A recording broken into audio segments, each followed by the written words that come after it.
Broward County Schools is holding a news conference. Superintendent Robert Runcie is set to take the podium. Let's listen in. So that they're not sitting home isolated. Also that we're taking the opportunity to educate and explain to them what's going on during this time that we are in this pandemic. We also want to encourage you to take a few moments to complete your Census 2020 form now that we are confined to our homes. It's a good opportunity to go to my2020census.gov and complete your census form. Even if you don't have your census ID number, you can use your address to your residence to complete the census form. I think right now is a prime example of why the census is important. If we don't get a complete count, when we have situations like this, we don't have adequate resources and funding to respond. So please take a moment to have conversations with our students and take a moment to complete your Census 2020 form. Now we're going to have our Superintendent of Schools in Broward County, Mr. Robert Runcie, come and give us an update. Thank you, Dr. Osgood. Thank you all for being here. Just trying to let that go by. So we've been preparing for several weeks for this eventuality that we would have to extend the closure period beyond the spring break. As you know, the governor came out with a couple announcements. Schools wouldn't open any earlier than April 15th, and that we may be extended all the way till June 30th. So we actually, as a district, have been working for several years, investing in a fairly robust learning management system, which we call Canvas. That system allows our educators, our curriculum staff, to collaborate and develop lesson plans and content. So in this district, we have been shifting over time to a blended learning model in Broward County, making sure that we can begin to move towards things such as personalization and delivering the kind of high quality educational experiences that we need for our kids. We're going to be leveraging that platform to deliver instruction starting on March 30th. What I will tell you is that we have lesson plans and content for every grade level, every subject that we have, including things for our young learners, our exceptional needs students, bilingual, ESOL. We are covering the arts, physical education, all subject areas that are taught. We will actually have content available as well. Again, instruction will commence as it normally would after we return from spring break, and that's going to be starting March 30th. So what we're doing to make sure that every student in Broward County has access to these educational opportunities, we will be distributing computing devices this Friday. We are distributing those devices from 8 a.m. to 2 p.m. at each school. Those devices will be available. The parents, guardians will need to go to the school to actually pick up those devices. They will also be authenticated at the school as well.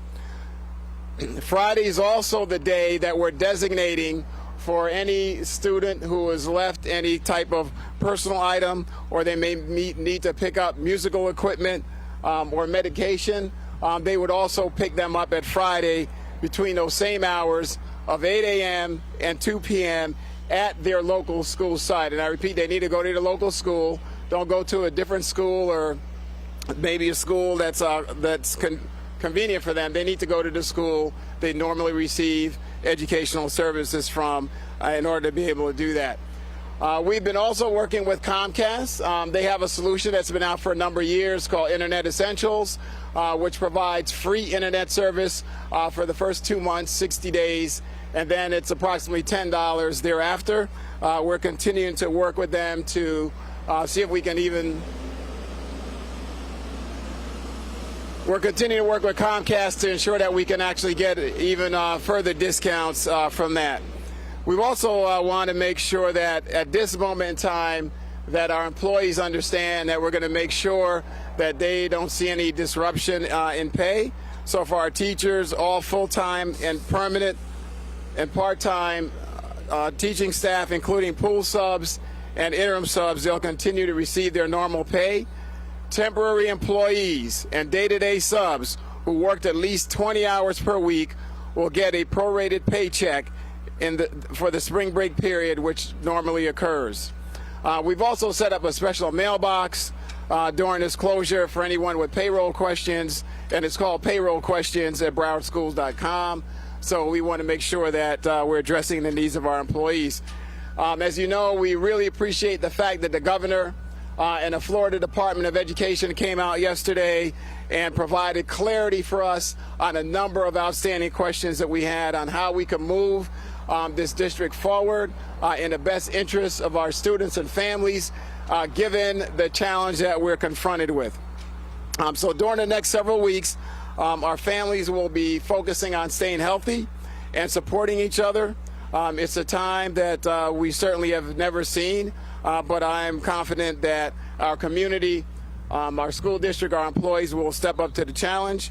We'll always make sure that we focus on our core mission, that we'll continue to have an educational plan for continuity.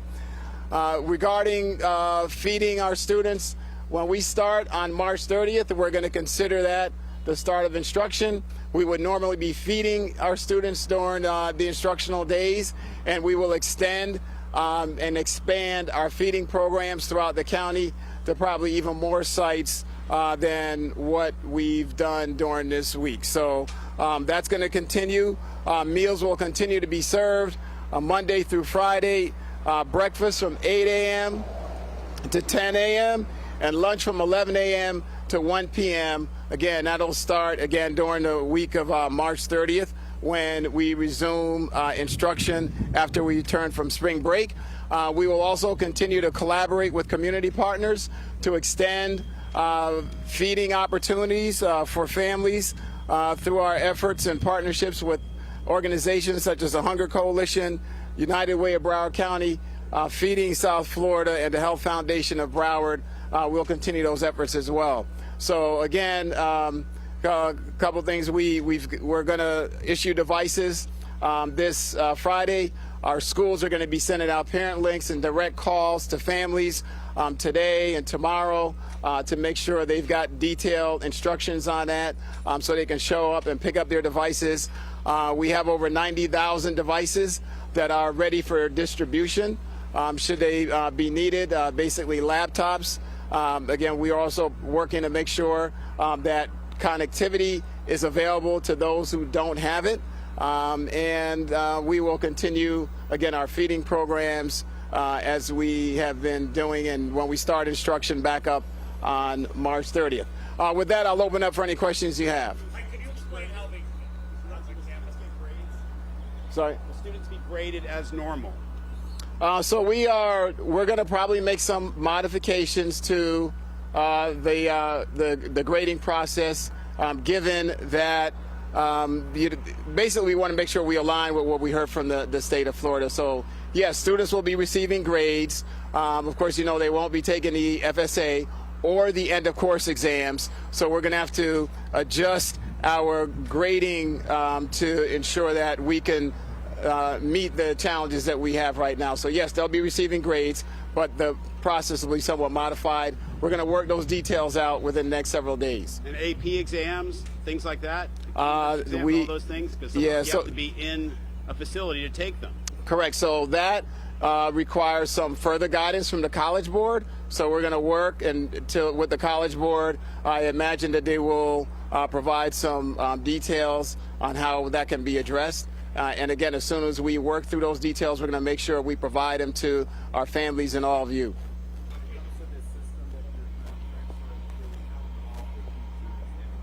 Yeah, so I would tell you that somewhere around 50%, 58% or so of our high school teachers, around 40% of middle schools, probably 15 to 20% of our elementary schools actually use our online learning management system platform on a regular basis. This Friday, as part of the work that we're doing, we're going to actually be providing training for teachers as well to make sure that everyone is up to speed and prepared to engage and provide their lesson plans and instructions from the new platform that we've put out. This is starting March 30th, right? So yes, March 30th. Where we would normally come back next week is our normally scheduled spring break. We will return on the 30th as we normally would, and we will now engage in the remote learning, distance learning strategy that we put in place. And you Those say, that aren't familiar with the distance learning process, if you explain a little bit about how it will work, and is it something where you kind of do it at your own time, like you would a week overnight, or is there going to be teachers? that's what I was trying to No. get. And also, what if you're a teacher, you also have a kid who's trying to learn at home? Yeah, so what we're doing, we're providing flexibility to our teachers and the students. So teachers will, in effect, in most cases, have a period of time where they will provide some instruction. They will have effectively what one would consider office hours, where students can actually connect with them, go over assignments, ask questions. So there's flexibility from a timing standpoint for teachers as well as students. But the goal is that, one, they would engage with their teachers, they would receive instruction, they would be interacting with them. We kind of do a lot of that now. If you think about Broward Virtual, which is a platform where we have about 9,300 students who do online learning. You have an instructor, you have students. There's flexibility in the time periods in which the student actually can connect with the teachers. The teachers give instructional content at a time period that works for them, and they have time periods where they set for office hours to interact with students. So they may set a window, for example, let's say from 1 o'clock to 4 o'clock, and students can go and connect with them online. They could probably call via phone if they needed to, but there's a lot more flexibility under this model than you would in a traditional setting. So we think there's certainly some benefits to that. So are you using the Florida Virtual model? Is it used that, or their curriculum, or how does it? No, we have our own curriculum and content that's been developed over the years by collaboration of our curriculum department in conjunction with teachers in the district. They've actually developed this content. It's online, it's in Canvas. It's particularly useful for many of our new teachers. They're able to actually get lesson plans and content and pull that into their class, deliver that to their students. That's been available for quite some time. We're just going to really take that to a new level where everyone's going to be using it now. Like, if it's not intuitive, like PE or music or something, you just don't think of doing virtually the normal person. Can you explain how that would work for those kind of unusual things? Yeah, so I haven't looked at the PE piece. I know for music, that's something you could still, and the arts, you could still do some of that remotely. Certainly if you're in something like a theater program, which requires groups, that's going to be a lot more challenging. But for the most part, we're going to do everything that we can to deliver the essence and core of the instruction that would exist in those areas. But certainly there's some areas that are going to be a little bit of a challenge, but most of the arts I think we would be able to cover. And what about testing?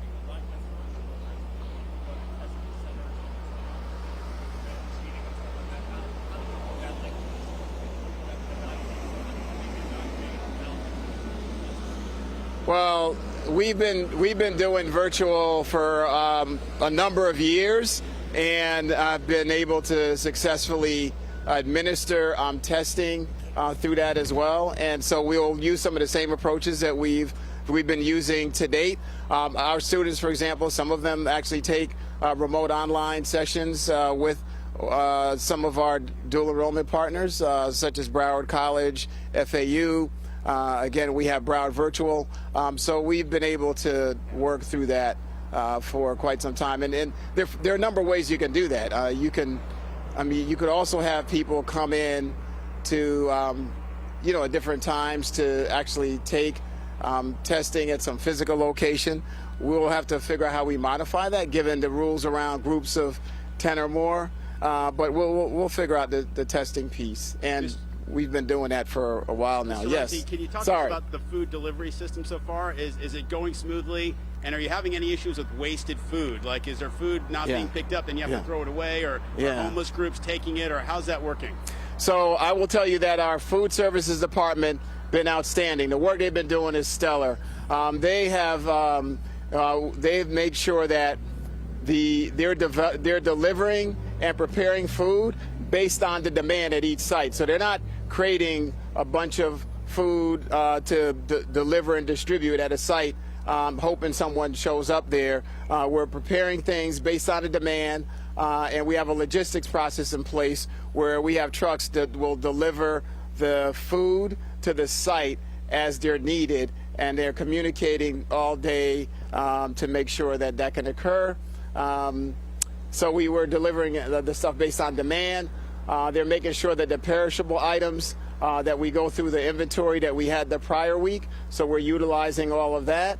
So no issues in terms of waste or food at any particular site not being utilized. So we have a fairly different model here. It's kind of on demand, just in time delivery of the food at each site. And it won't be going on during spring break, right? No, spring break's going to be what we would normally do during spring break. No feeding sites during spring break. How is this going to work with your youngest learners, kindergartners, first graders, second graders, who may not be as technology savvy? Well, yeah, they're going to need support from an adult, parent or guardian. That's a reality in which we are at now. There's going to be a burden, an additional burden placed on families in addition to their normal responsibilities. They're going to have to be more engaged in the learning process for their children. And by the way, I would say that in the end of the day, that's probably going to be a plus. ESC students. I'm sorry.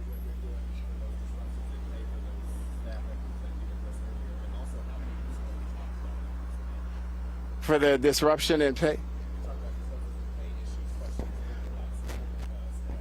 Yeah, so right. So the point there is that we just wanted to reassure all staff, especially our part-time hourly workers, that there won't be any disruption in pay.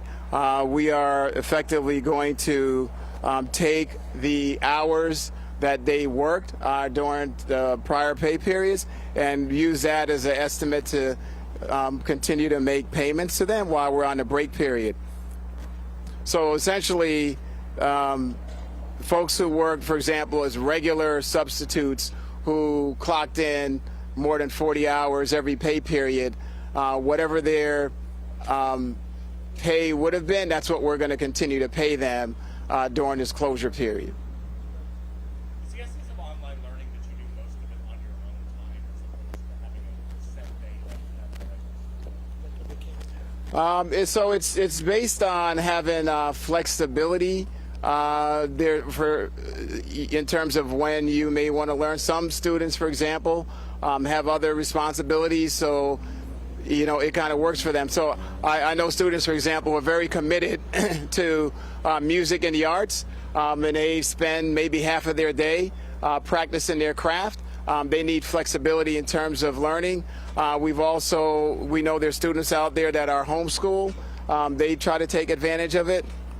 There's students who need to actually do credit recovery. Online learning has always been an option for them. So it's not something that's new. In fact, we have a requirement that every student in Broward County has to take at least one online course in order to graduate. So this shouldn't be anything difficult or challenging for our students. We know there's some students out there that do have some challenges, whether you're an ESE student, ESOL student, and we're working to make sure we can put some accommodations in for them as we work through this process. What about an ESE student who's very disruptive, takes a lot of attention by a teacher? How does one? Again, this is remote learning. There are students that are going to require the supervision and support of an adult in order to effectively take advantage of these instructional opportunities that we're providing, which is remotely. So we're going to provide guidance to families and guardians on how to actually help us to deliver instruction remotely to some of our most fragile students.